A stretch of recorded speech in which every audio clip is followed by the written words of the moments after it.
to another episode of Retro Plymouth Gamers on the Road. In previous episodes you've seen me have a look around car boot sales, you've seen me have a look around charity shops, and a few finds that have been sent through the post. This time around I found some bits and pieces in various second-hand shops, and also a couple of bits and pieces that I've got sent through the post as well. It's mixed tidings really this time around, with a little bit of disappointment, but we'll get to that in a minute. But first up, you remember probably in the previous couple of episodes I said that I bought a couple of VCRs and I was awaiting remotes for those. Well, I've got both the remotes for these now. There's an example of one, sort of a Panasonic jobby there, which is decidedly old school.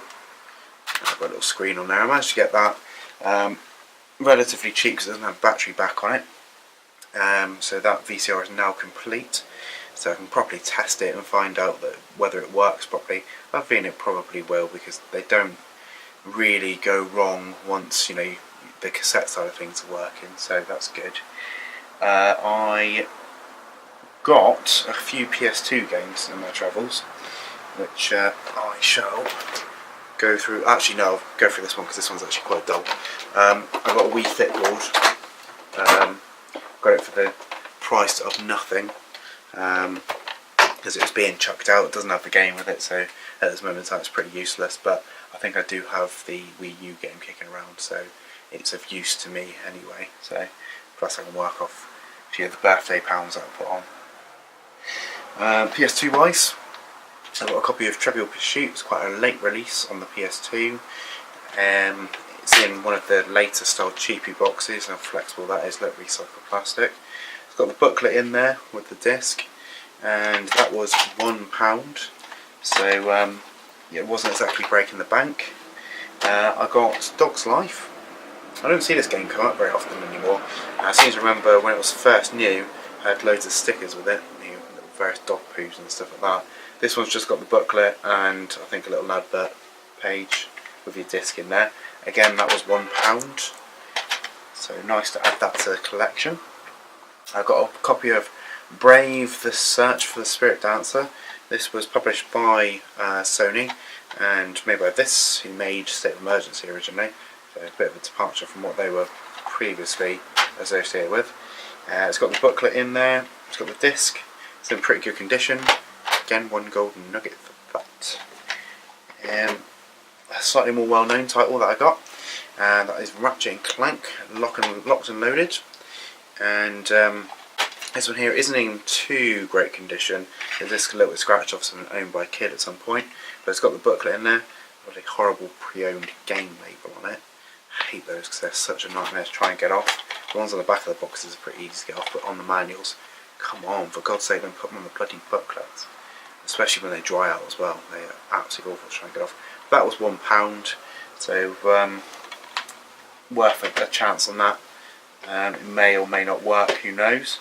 Also got a copy of Men in Black on Blu-ray randomly.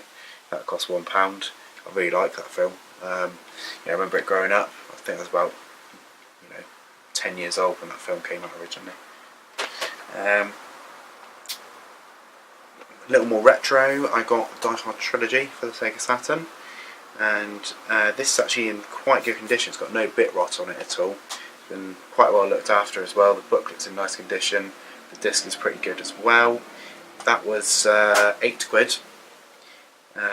It was a game that's very, very common at one point. You could get this for a couple of quid, but as is with the way with Saturn games, it's starting to disappear now and it's getting quite difficult to find. It was a bit of a ball ache for me to find it, but thankfully I found it in my place of employment, which was very, very nice. Good to be able to put some money in the till where I work. Actually that's where the PS2 games came from as well, so I want to keep my money local if I can. This here I got in the post. This is not a colourful suitcase, but actually a Sega Pico, and this is Sega's in-betweeny console from the Mega Drive and Master System, just before the Saturn as well. Got discontinued in 1996 in this country, but they continued making games and consoles for this in Japan until 2006, I think. So it had a good old innings. And they're not bad systems for us. It's based on the inside of that on a Mega Drive 2. and it plays absolutely gargantuan sized cartridges. But the problem with this is when it was sent to me, I paid 25 quid for this, and the postage and packaging, 50% of that was done, the postage side of things, but the packaging was absolutely god awful. It came in wrapped in a carrier bag with cling film around the machine itself, and half a toy cardboard box put over the top of it, which didn't cover hardly any of this delicate top plastic. So as you can see here, it's absolutely smashed to ribbons on the side here. Thankfully, with the cling film around it, I've managed to retain most of the pieces, so I'm actually going to have a go at reconstructing this. Now, Pico's not really worth bothering with once it is broken, but I believe that this machine does still work. We get to sort of plug it in and try it, but I'm loath to throw retro consoles out, so I'm going to give it an attempt to repair it. I mean, I've already bonded this crack back together here and one that was at the bottom here, and I'm going to try and reconstruct all the pieces bit by bit. I'm very patient like that, so I'm hoping that I can do it.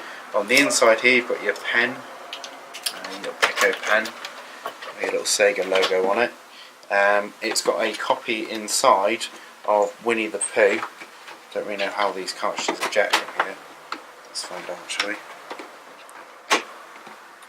God knows. But anyway, yeah, it's got a copy of Winnie the Pooh in there, a year in Pooh Corner, which also has the booklet with that, so it's relatively complete, which is good. No box for either of those two, but I wanted to let that off because what I did get was a box copy of Mickey's Blast into the Past Mario, and I think that's quite a rare game on the Pico. You don't see it too often. I've certainly never seen it before. And also I got a copy of Magic Crayons, which is also in its box. They've got the booklets in there as well, and as you can see, the big cartridges. The boxes I had to reconstruct a little bit because again they fell foul of the rubbish packaging it came in. But I'm in the middle of sort of claiming back on eBay for this from the seller, because I'm not too happy about that. So where I paid 25 quid for that, I think the sellers agreed to refund me £15 for that, so I paid 10 quid all in for that, which was worth it just for the games. So if the Pico works, if I can reconstruct it and rebuild it again, then that's a bonus really. If not, I will hold out for another Pico at some point, maybe still some on the spares or repairs, but I'm pretty confident in my ability to be able to jigsaw piece that one back together again. So I think I'll check in with you in a future episode and let you know how I got on. I did sell a couple of items as well that I bought. The TVR knife set that I bought, the little multi-tool, I sold that on eBay, so that's gone. And also I sold one of the calculators, the one in the box, Casio one. So both of those have already made me more than I paid for the whole lot of that stuff. So anything else now is just really a bonus. That's the way to do it really, isn't it? Don't be too hasty in selling stuff. Sit on it for a little while, and then you can hold fast to the money that you want for something, as long as you're not desperate for the cash. Mind you, most people are these days, aren't they? So yeah, I'll report back to you when I do another episode with more games. It's going to be more Sega feel stuff, I should imagine, and I might be able to show you the Pico, hopefully in a slightly better condition than it is currently. So check back with me again. Look out for another episode and watch my previous episodes, like and subscribe, that'd be great, and give me some comments about my finds and stuff. Have I done well? You let me know. Alright, so I'll see you the next time, right?